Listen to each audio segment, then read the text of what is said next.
श्याम भक्तों, क्या आपके साथ कभी ऐसा हुआ है कि आपने बाबा श्याम के चरणों में एक अर्जी लगाई हो किसी भी परीक्षा के लिए, किसी काम के लिए, और वो काम या परीक्षा ही कैंसिल हो गई हो, या फिर जिस नारियल को आपने अर्जी में बांधा था वो अंदर से ही पूरी तरह से खराब हो गया हो, अर्थात सूख गया हो या सड़ गया हो। श्याम भक्तों, जैसे ही ऐसा होता है हमारे मन में एक अजीब सा डर बैठ जाता है। हम सोचने लगते हैं कि हे बाबा श्याम, मुझसे ऐसी क्या गलती हो गई? क्या मेरी अर्जी स्वीकार नहीं होगी, या आप मुझसे नाराज हो? इसका क्या कारण है? आखिर मेरा ये अर्जी वाला नारियल सड़ा हुआ क्यों निकला? श्याम भक्त, तो हाल ही में हमारी एक श्याम भक्त ने मुझसे ये सवाल पूछा है। उन्होंने लिखा है कि उन्होंने घर पर परीक्षा के लिए अर्जी लगाई थी, परीक्षा कैंसिल हो गई, 15 दिन से ज्यादा हो गए हैं और उन्हें लगता है कि अब ये नारियल सड़ गया है। श्याम भक्तों, अब वो बहुत ज्यादा परेशान है कि इसका क्या मतलब है, वो दूसरी अर्जी कैसे लगाए, और क्या वो इस अर्जी को अपने ही शहर के किसी श्याम बाबा के मंदिर में जाकर रख सकती है। श्याम भक्तों, अगर आपके मन में भी ऐसे सवाल आते हैं तो आज का ये वीडियो या मेरा ये जवाब सिर्फ आपके लिए है। अगले कुछ मिनटों में मैं आपके मन के इस सारे डर को हमेशा के लिए समाप्त कर दूंगा और आपको इसका सबसे सटीक, सही और शास्त्र सम्मत उपाय बताऊंगा। श्याम भक्तों, आप इस वीडियो को अंत तक पूरा जरूर देखिएगा, क्योंकि अधूरी जानकारी हमेशा भ्रम पैदा करती है। चलिए श्याम भक्तों, बाबा श्याम का नाम लेकर शुरू करते हैं आज की हमारे इस वीडियो को। श्याम भक्तों, सबसे पहले बात करते हैं क्या बाबा श्याम हमसे नाराज है। सबसे पहले तो अपने दिल पर हाथ रखिए और एक लंबी सांस लीजिए। मन से इस डर को बिल्कुल निकाल दीजिए कि बाबा श्याम आपसे नाराज हैं। हमारे 3 मानधारी, शीश के दानी बाबा श्याम इतने दयालु हैं कि वो अपने भक्तों से कभी नाराज नहीं होते। वो तो भाव के भूखे हैं।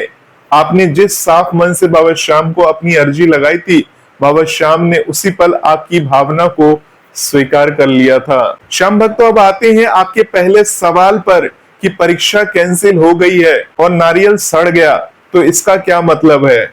तो देखिए श्याम भक्तों, इसके 2 पहलू हैं। एक है व्यवहारिक या वैज्ञानिक पहलू और दूसरा है आध्यात्मिक पहलू। हमें इन दोनों पहलुओं को पहले समझना होगा, उसके बाद समझ में आएगा कि आखिर ऐसा क्यों हुआ। तो श्याम भक्तों, सबसे पहले हम व्यवहारिक पहलू की बात करें तो नारियल एक प्राकृतिक चीज है, एक फल है। जब हम बाबा श्याम से अर्जी लगाते हैं तो नारियल को कपड़े में लपेटकर कहीं रख देते हैं। कई बार नारियल के अंदर का पानी प्राकृतिक रूप से सूख जाता है, या फिर हवा न मिलने के कारण, या नारियल के पहले से ही थोड़े से कमजोर होने के कारण वो अंदर ही अंदर खराब होने लगता है। श्याम भक्तों, 15 से 20 दिन या 1 महीना किसी ढके हुए स्थान पर रहने से नारियल का सड़ना या सूखना एक बेहद सामान्य प्रक्रिया है। इसमें कोई अपशगुन या डरने वाली बात बिल्कुल भी नहीं है। अब श्याम भक्तों, आध्यात्मिक पहलू से देखें तो आध्यात्मिक पहलू से क्या कारण हो सकता है। श्याम भक्तों, सनातन धर्म में और बाबा श्याम की भक्ति में ऐसी मान्यता है कि जब हम किसी संकट, किसी मनोकामना या किसी कार्य के लिए बाबा श्याम को अर्जी बांधते हैं तो वो नारियल उस स्थान की नकारात्मक ऊर्जा या आने वाली किसी संकट को अपने अंदर पूरी तरह से सोख लेता है। अगर आपका परीक्षा का काम रुक गया या नारियल खराब हो गया तो इसका सकारात्मक मतलब ये भी निकालिए कि बाबा श्याम ने उस परीक्षा के जरिए आने वाली किसी बड़ी परेशानी या किसी विघ्न को टाल दिया है। हो सकता है कि उस परीक्षा में बैठकर आपको वो सफलता न मिलती जो बाबा श्याम आपको किसी और रास्ते से देना चाहते हैं। बाबा श्याम जो भी करते हैं अच्छा करते हैं, इसलिए नारियल खराब होने को बाबा श्याम की नाराजगी मत समझिए, बल्कि ये समझिए कि उस नारियल ने आपके हिस्से की नकारात्मक को अपने ऊपर ले लिया है। अब श्याम भक्तों, आपके तीसरे सवाल पर आते हैं कि उस खराब नारियल का क्या करें। श्याम भक्तों, ये ध्यान देने वाली बात है, जो नारियल आपका सड़ा है वो बाबा श्याम की अर्जी वाला नारियल है, इसलिए इसका अनादर बिल्कुल नहीं होना चाहिए। इसे भूलकर भी आपको गंदे स्थान या कचरे में नहीं फेंकना चाहिए। आपको क्या करना चाहिए, मैं बहुत ही आसान तरीका आपको बताऊंगा। श्याम भक्तों, सबसे पहला तरीका है जल प्रवाह, अर्थात सबसे अच्छा तरीका ये है कि आप उस नारियल को पूरे सम्मान के साथ किसी बहती हुई नदी में या किसी साफ जल में प्रवाहित कर दे या उस नारियल का विसर्जन कर दे। श्याम भक्तों, विसर्जन करते समय मन में बाबा श्याम का ध्यान जरूर करें और बाबा श्याम से कहे कि हे बाबा श्याम, ये अर्जी मैंने आपके चरणों में सौंपी थी, अब इसे आपकी प्रकृति को सौंप रही हूँ। शाम भक्तों दूसरा कौन सा काम कर सकते हैं, आप उसका भू विसर्जन कर सकते हैं। अर्थात अगर आपके पास नदी या जल स्रोत नहीं है जहां आप उसे बहा सके, तो आप किसी साफ जगह पर किसी पेड़ के नीचे, जैसे पीपल या बरगद के पेड़ के पास जाकर एक छोटा सा गड्ढा खोदकर उस नारियल को मिट्टी में दबा सकते हैं। श्याम भक्तों इसे भू विसर्जन कहते हैं। इससे उसका अनादर भी नहीं होगा और वो प्रकृति में वापस मिल जाएगा। अब श्याम भक्तों आपका चौथा प्रश्न है कि क्या हम दूसरी अर्जी लगा सकते हैं या उसका सही नियम क्या है। तो श्याम भक्तों इसका मेरा जवाब है हाँ, बिल्कुल आप दूसरी अर्जी लगा सकती हैं। बाबा श्याम के दरबार में अर्जियां लगाने की कोई सीमा नहीं है। जब एक रास्ता बंद होता है तो बाबा श्याम नया रास्ता दिखाते हैं। अब जब आपकी पुरानी परीक्षा कैंसिल हो चुकी है तो आप नई शुरुआत के लिए, नए लक्ष्य के लिए बिल्कुल दूसरी नई अर्जी लगा सकती हैं। दूसरी अर्जी लगाने की एक बहुत सरल विधि मैं आपको बता रहा हूँ। वैसे तो इस चैनल के ऊपर अर्जी लगाने के कई सारे वीडियोस हैं, फिर भी मैं आपको बता दे रहा हूँ शॉर्टकट में, इसे आप चाहे तो नोट कर सकते हैं। श्याम भक्तों किसी भी शुक्ल पक्ष की एकादशी या द्वादशी के दिन सुबह स्नान करके साफ कपड़े पहनने चाहिए।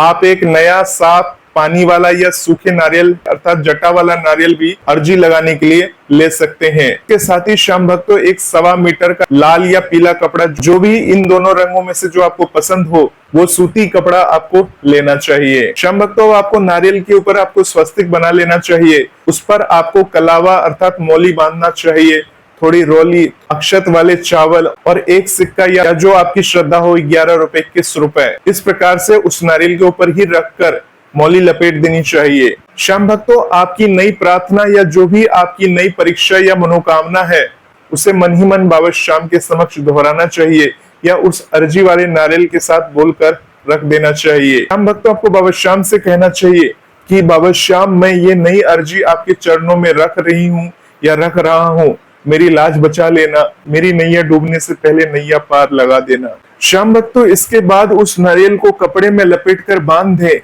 आपकी नई अर्जी अब तैयार हो चुकी है। तो श्याम भक्तों अब आते हैं आपके आखिरी और सबसे महत्वपूर्ण सवाल पर। इससे बहुत से श्याम प्रेमी परेशान रहते हैं, मैं अभी खाटू धाम राजस्थान नहीं जा सकती या जा सकता, तो क्या अपने शहर में ही खाटू श्याम मंदिर में जाकर अर्जी रख सकता हूँ या रख सकती हूँ। तो श्याम भक्तों मैं आपको पूरी स्पष्टता के साथ बताना चाहता हूँ, हाँ आप 100% अपने शहर के स्थानीय खाटू श्याम मंदिर में जाकर बाबा श्याम की उस अर्जी को रख सकते हैं या रख सकती हैं। श्याम भक्तों आपको इस बात को समझना होगा कि बाबा श्याम कहीं दूर नहीं बैठे हैं, वो खाटू धाम में भी वही है और आपके शहर के मंदिर में भी वही है। बाबा श्याम तो सर्वव्यापी है, सर्वेश्वर है, वो तो आपके घर के पूजा घर में भी साक्षात विराजमान है। यदि आपकी परिस्थिति ऐसी है कि आप राजस्थान के सीकर जिले में स्थित मुख्य खाटू धाम नहीं जा पा रही हैं, तो बिल्कुल भी परेशान या गिल्टी या दोषी महसूस मत कीजिए। बाबा श्याम भाव प्रधान है, वो स्थान प्रधान नहीं है। अब श्याम भक्तों आपको क्या करना चाहिए, आप अपने शहर के जो भी सबसे पास में बाबा श्याम का मंदिर हो वहां जाएं, उस अर्जी वाले नारियल को बाबा श्याम के चरणों में या जहां वहां अर्जी रखने का स्थान बना हो वहां जाकर उस नारियल को सम्मान पूर्वक बांध दे या वहां पर उस नारियल को रख दे या वहां के पंडित जी को दे दे या जो व्यवस्था हो वैसे ही कर दे। और अगर मान लीजिए आपके शहर में बाबा श्याम का कोई मंदिर नहीं है तो भी आपको घबराने की कोई जरूरत नहीं है। आप उस अर्जी को अपने घर के मंदिर में ही बाबा श्याम की तस्वीर के सामने तब तक रखे रहने दे सकती हैं जब तक कि बाबा श्याम खुद आपको खाटू धाम बुला ना ले। अर्थात श्याम भक्तों मेरा कहने का मतलब ये है कि जब बाबा श्याम का बुलावा आएगा तब आप उस नारियल को अपने साथ खाटू धाम लेकर चले जाना और वहां जाकर उस नारियल को बांध देना। तब तक आपका घर का मंदिर ही आपका खाटू धाम है।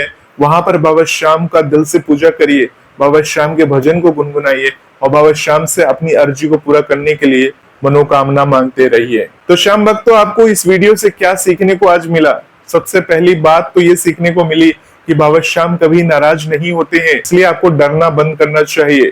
दूसरी बात कौन सी है? नारियल का खराब होना एक प्राकृतिक प्रक्रिया है, उसे सम्मान के साथ जल में प्रवाहित कर सकते हैं या मिट्टी के अंदर दबा सकते हैं। श्याम भक्तों तीसरी कौन सी बात है? आप कभी भी कोई नई अर्जी लगा सकते हैं और उसे अपने शहर के मंदिर में ही अर्पित कर सकते हैं। भक्ति में भय का कोई स्थान नहीं होना चाहिए, भक्ति में सिर्फ भाव होना चाहिए। आपकी परीक्षा भले ही कैंसिल हो गई हो, लेकिन बाबा श्याम पर आपका जो विश्वास है वो कभी कैंसिल नहीं होना चाहिए। आप देखना बाबा श्याम इससे भी बेहतर अवसर आपके जीवन में लेकर आने वाले हैं। तो जिस भक्त ने भी ये कमेंट के माध्यम से सवाल पूछा था, तो आशा करता हूं कि आपको आपके सभी सवालों का जवाब सटीक और सीधा मिल गया होगा। अगर मेरे बाकी भाई बहनों के मन में भी ऐसा कोई सवाल है जो उन्हें समझ नहीं आ रहा, जो वो सोचते हैं कि आखिर ऐसा है तो क्यों हो रहा है, तो आप हमें कमेंट बॉक्स के माध्यम से पूछ सकते हैं। अगर बाबा श्याम की कृपा हुई, सवाल का जवाब देने की भी कोशिश करेंगे। श्याम भक्तों, एक बात का ध्यान रखिएगा, मैं खुद आपके कमेंट्स पढ़ता हूँ और आपके लिए ऐसे ही मार्गदर्शन वाले वीडियोस हमेशा बनाकर लाता रहता हूँ। इससे पहले भी कई भक्तों ने पूछा तो उनके सवालों का जवाब मैंने दिया। श्याम भक्तों, जाने से पहले कमेंट बॉक्स को बाबा श्याम के जयकारों से भर दीजिए। कमेंट बॉक्स में जरूर लिखिए, हारे का सहारा बाबा श्याम हमारा। जय श्री श्याम, जय श्री राधे।